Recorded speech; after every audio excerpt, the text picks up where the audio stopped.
Bonjour à toi et merci de me rejoindre dans ce troisième épisode de l'aménagement de Blucarus.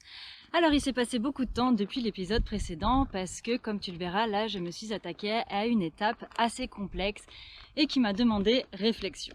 Car il s'agit vraiment des fondations même de tout l'aménagement de Blucarus.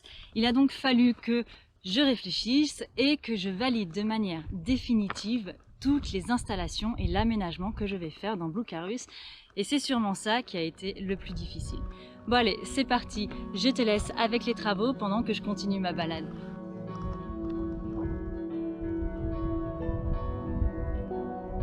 Alors, je t'avais laissé la dernière fois au moment où j'avais fini par coller la structure du plancher.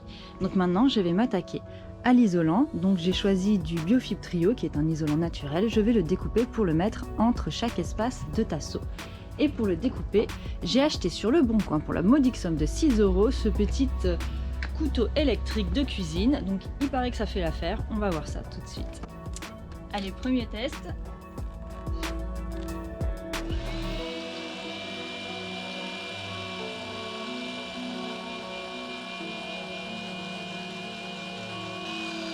Même si la coupe n'est pas parfaite, c'est quand même un essai validé pour ce modeste couteau de cuisine à 6 €.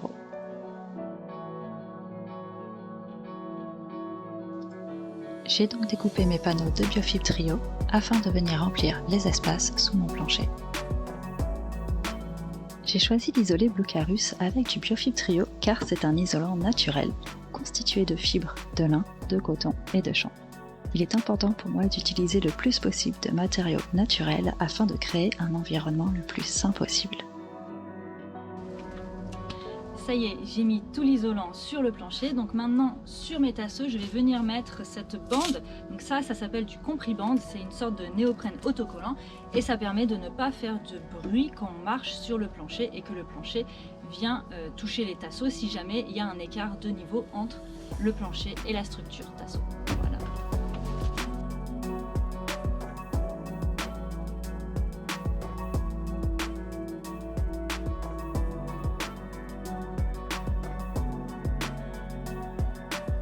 Je vais continuer avec le plancher et mettre ceci qui est un frein vapeur.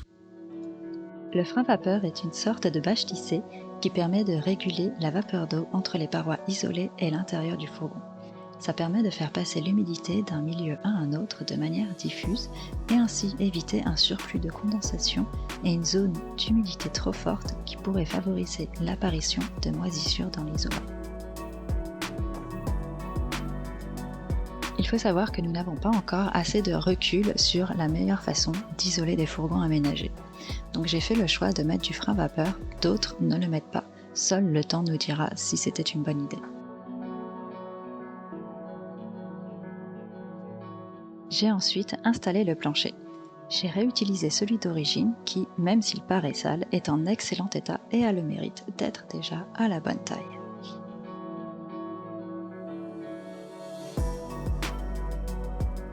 Ça y est, le plancher est posé, donc maintenant je vais venir le visser à ma structure en tasseau qui se trouve dessous. Et pour retrouver ma structure, j'avais mis des marques, des repères en peinture acrylique blanche pour être sûr de visser dans les tasseaux.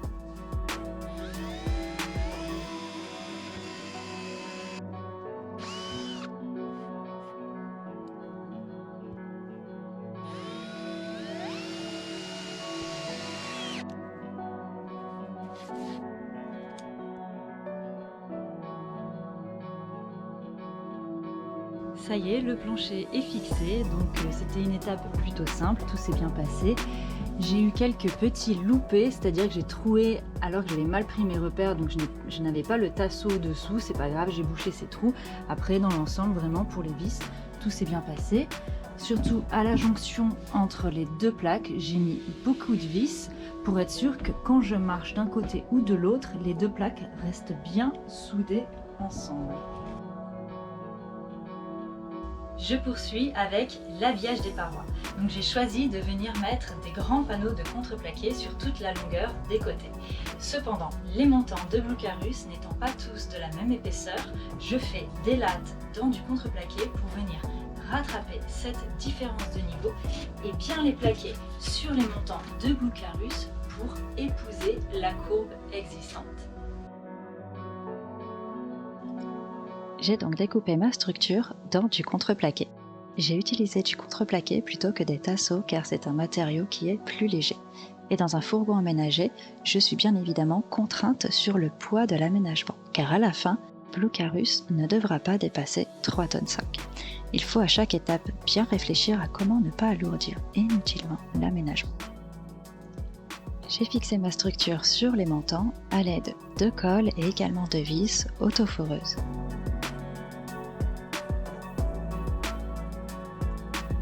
C'est une étape qui peut paraître simple, mais qui m'a demandé beaucoup d'efforts, car pour être sûr que ma structure soit bien solide, j'ai utilisé des vis assez grosses qui du coup étaient très difficiles à visser dans la tôle. Ça y est, les lames sont posées. Donc maintenant, pour comprendre ce que je vais faire, il faut savoir que l'habillage que j'ai choisi est assez fin. Il ne pourra donc pas supporter les meubles. C'est pour ça que je vais venir fixer des renforts directement sur les montants de Blucarus. Ça me servira par la suite de point d'accroche à tous mes meubles. J'ai également déjà prévu des lames pour la structure qui va maintenir mon lambris. Donc c'est parti, maintenant j'ai plus qu'à accrocher tout ça. Et me voilà reparti dans l'épreuve des vis autoforeuses.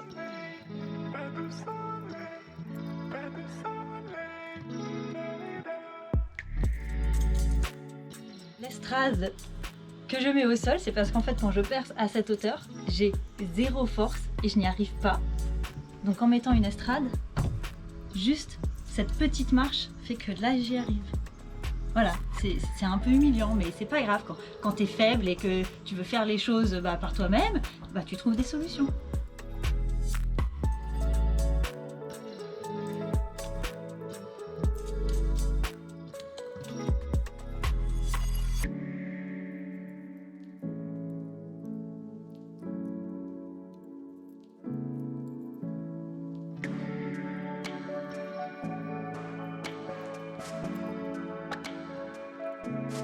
Je voudrais faire le point avec toi sur cette structure que j'ai mise en place, car ça ne se voit pas, mais il y a quand même 3 semaines de réflexion, de doute, d'essais et de travaux.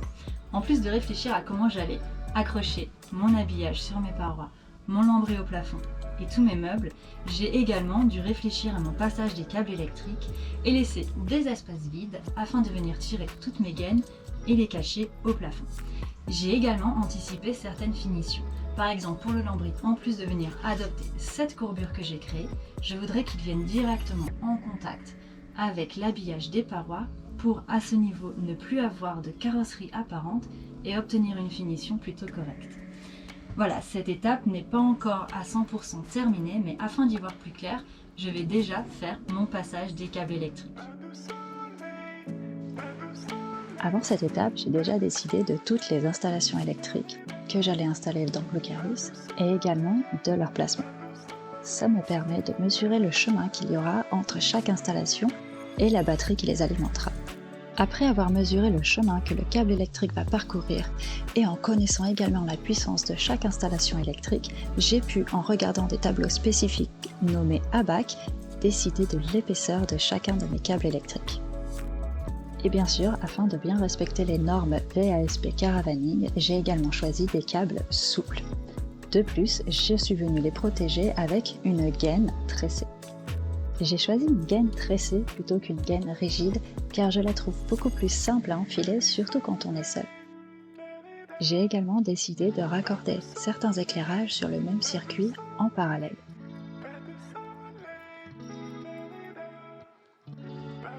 J'ai décidé de faire ces raccords à la soudure plutôt que d'utiliser des connecteurs en plastique car j'ai l'impression que ce sera plus solide dans le temps. De plus, j'avais déjà le matériel, ce qui m'évite de racheter autre chose.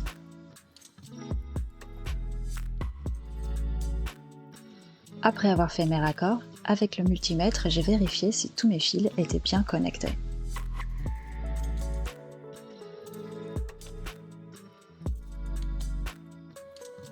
Et pour finir, je suis venue protéger chaque connexion avec une gaine thermorétractable.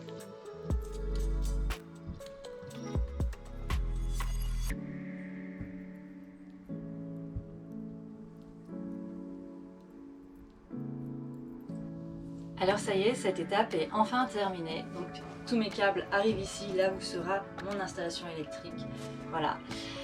Comme tu peux le voir, c'est vraiment pas la partie la plus fun de l'aménagement, mais il faut vraiment prendre son temps parce que là, on est vraiment en train de faire les fondations de tout ce qui va se passer par la suite. Ce qui est également un peu frustrant, c'est que esthétiquement parlant, à la fin, c'est pas ce qu'il y a de plus beau à regarder, mais bon, c'est comme ça, il faut passer par là. Donc la vidéo s'arrête ici. Je te remercie beaucoup d'avoir partagé ce moment avec moi. Si tu as des questions ou des remarques, n'hésite pas à me les écrire en commentaire, j'y répondrai avec joie. Et je te dis à la prochaine. Allez, ciao!